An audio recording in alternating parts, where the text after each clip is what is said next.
Hello there guys and welcome back to the channel. Today's video we're going to be checking out Diablo and we're going to be clearing all alternate reality quests using only Diablo, which is somewhat going to serve as his review as well. And then at the end of the video we're going to actually check out his damage output against a Realm of Legends Winter Soldier.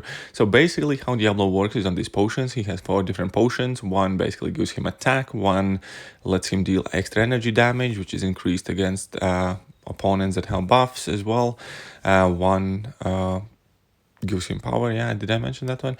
And then we have one that heals him up. But as you can see here, if you combine his potions in time with like his level 2, he can actually dish out some quite decent damage. Now I am running suicides. I also have his synergies. However, his synergies only kind of serve as a way to restock your potions, because that is like the biggest downside of Diablo, and I think the reason why he failed as a character overall in the game is just because he has quite unnecessary feeling for these potions that you only get 4 of each, and then if you have appropriate synergies you can replenish a single potion after knocking down an opponent based on which synergy you have. If you have all 4 of them, then basically you get an potion per fight of each. However, we can see that I do like to start with power gain potion. That brings me up to level 2 extremely quickly. Then I like to activate one of my offensive potions, which is either Iron Skill or Ember Boom, which basically help me deal more damage, and that charges at level 2 quite quickly. 17 hits and Carnage went down, so his damage output in fact is quite decent, quite up there. He's also one of the champions that rocks Suicide Masteries extremely well. He has some sort of benefits from Suicide Masteries. He also takes lower poison damage, which helps you heal from willpower. But once again in a fight we're starting with Counterflow, which is a power gain potion, and then we're going to go into our Ember Boom potion, which in this case is going to be perfect in case Colossus gets armor up. So we're going to have our damage kind of increased further. And as we can see here, we're going to drop a decently sized level 2, which is unblockable, which is also a neat thing always. However, at this point I figured we might as well activate Iron Skin, because I do have a couple of those to help me with damage output. And then I'm gonna activate Life Stitch or whatever it's called to heal myself up a bit. So I'm gonna procrastinate here a bit just while that healing potion is active to help me recover a slightly more health. And yeah, so as soon as it's gonna expire, I'm basically gonna finish up the fight, which is gonna be like what, 32 hits, so still 32 hits against like 20k Colossus or close to. It's not too bad. His damage output definitely is decent. It's nothing to be kind of like snuffed about. But yeah, his problem is the fact that he runs out of potions. To make sure he doesn't, you need to run the synergies, which might not always be something you want to do or are willing to do, considering that the payoff is not the highest. However, now we have Nightcrawler, so he's a fairly tricky opponent. We're starting off with like our standard move just to activate the Counterflow potion, gain some power. The easiest thing to remember how to access it is basically you need to do medium, light, medium, because then you switch on from the first one you're at, and that is the second potion in your inventory. That is like quite an important thing that you do need to keep in mind, that you need to kind of remember how to cycle in between the potions. The base idea how it works is you switch the potion you are on with your light attack, and then finishing a combo with medium attack kind of starts brewing it. So when you want to switch in between potions, you need to throw in your light attacks. When you want to brew the potions that you are in, you need to finish a combo with medium attack. So it's not the hardest thing. However, sometimes you can get kind of like confused which rotation you're on, and you will have to kind of like struggle a bit in the fight to figure out which potion you want and how to access it. But that is something that comes fairly easily with experience. Now, once again, that Nightcrawler is at 5% health, and I just activated my health potion to help me heal a bit, but then I got bored and I just smacked the Smurf down to the ground. Because yeah, that little blue Smurf can be quite aggressive with that sword, and I did not want to get poked too much. Now, quite an annoying matchup is going to be Ant-Man. Ant-Man is obviously annoying champion to fight for most champions, including Diablo. just because he glances and he doesn't take too much of a damage, so the fight is quite long. And in Diablo's case, that's not the brightest thing, like the best thing to do either, just because the longer the fight, the more potions you kind of feel inclined to use, and the more potions you use, well, overall it's not a great thing. However, I'm going to use the opportunity to heal my Diablo back up a bit, so I activated my healing potion, and I'm not going to be dropping my like level 2s. I'm going to be going on for my level 3 attacks, have a little doping, I suppose, just because I do not want to suffer excess amounts of recall, and I do have quite a few fights left after the Sandman as well. So now I have activated Ember Boom, which is quite alright and not a big problem. So once again, I'm going to counterflow to help me get some more power, get to that level 3 earlier, well, as early as possible. And a quick note about activating the potions after they are brewed is you can do that either while you're level 1 or just dashing back and holding block for a small amount of time. And that is basically going to be your go-to way of activating your potions, kind of like consuming them. Because level 1, well, typically level 2 has a lot more damage output, so that is the attack you kind of should be focusing on, because it's unblockable, it deals extra damage, it's quite cool. Level 1 is meh, it's not the greatest attack at all. However, here we are dropping our second level 3 on that Ant-Man, dealing decent amount of damage, I guess 10k. It's not the best, not the worst. And now I'm going to activate another healing potion. Ant-Man slowly but surely has gone down to 19%.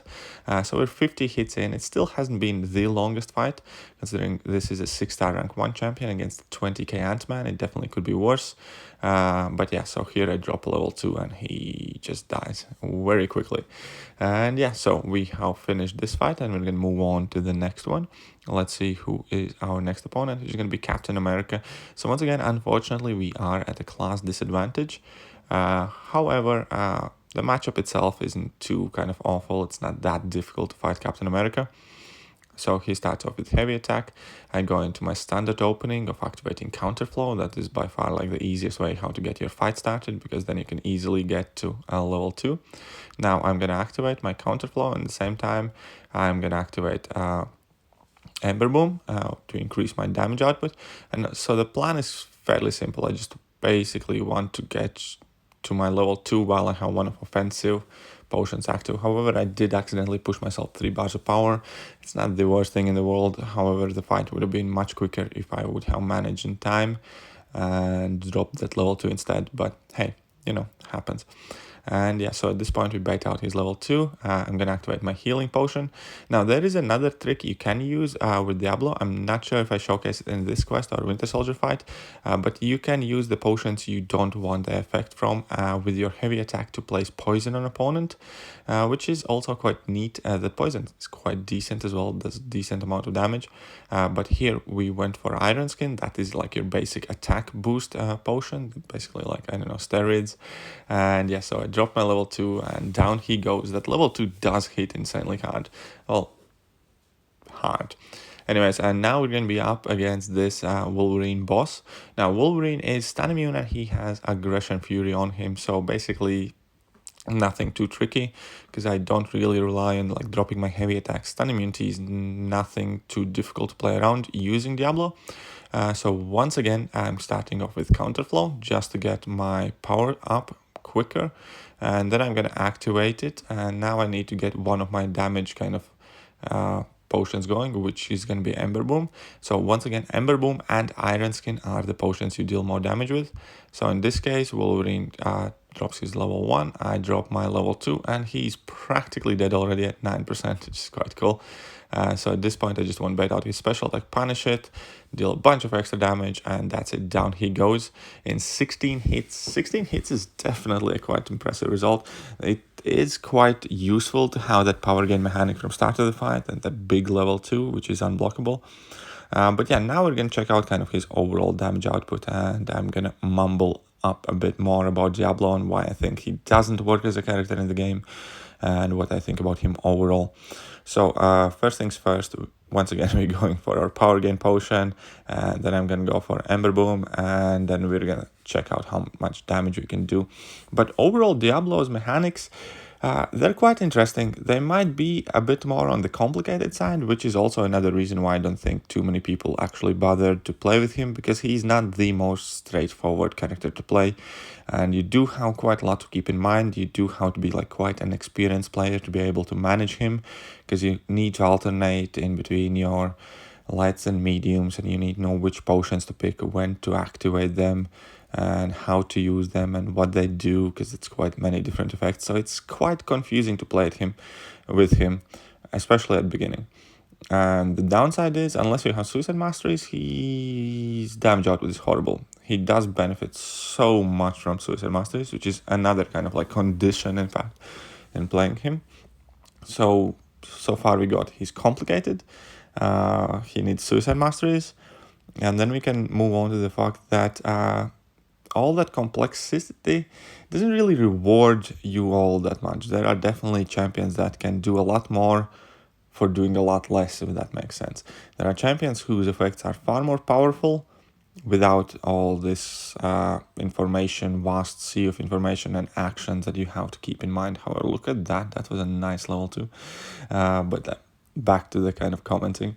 And yeah, unfortunately, his effects just are not kind of like good enough to keep up in meta. In fact, if they chose the way where he consumes his potions and that they are quite hard to replenish, his effects should have been out of this world. They could have made a character that's absolutely amazing for a 2-fight streak or 3-fight streak, basically till you run out of potions, and then these potions should have been absolutely OP, like regen, I don't know, 50% per potion of your health, or I don't know, at least 25%, and then the power gain should like last 4 times longer, or that attack bonus should be like insane, and then he would be a character that you can bring in a quest and have a fight or 2 or 3, and then that's it. He would be burnt out and he would be done, and then he would turn into wet noodle, and then he would be playable if you would make him kind of like OP level for 2-3 fights. That would be perfect. Or on the other hand, just abandon that potion counter mechanic at all altogether, and make sure he can use any of these effects as often as he pleases, and that's about it. Then he's gonna be decent, kind of like mid-tier demigod character, because there is quite a lot of utility, sustainability. He's suicide friendly. He would be a good mystic character. He wouldn't be the best, he wouldn't be in top, but he would be definitely usable and playable. But now, since you can only use him if you basically arm yourself with a full team of synergies, and then you can run through the quest, or you can use him for 3-4 fights a quest, and the results are just not that great. He's definitely not bad when you have potions. When he's on Suicide Masters, he is a good champ. He has quite a bit of versatility. If you learn to play him, you can get decent results out of him. Unfortunately, it just does not measure up. And yeah, it has like an expiration date of based how many potions you have. Other than that, I do kind of enjoy messing around with this Snoop Dogg wannabe. He's quite fun. But yeah, so we finished the fight at 158 hits. I hope you guys enjoyed the video, and see ya!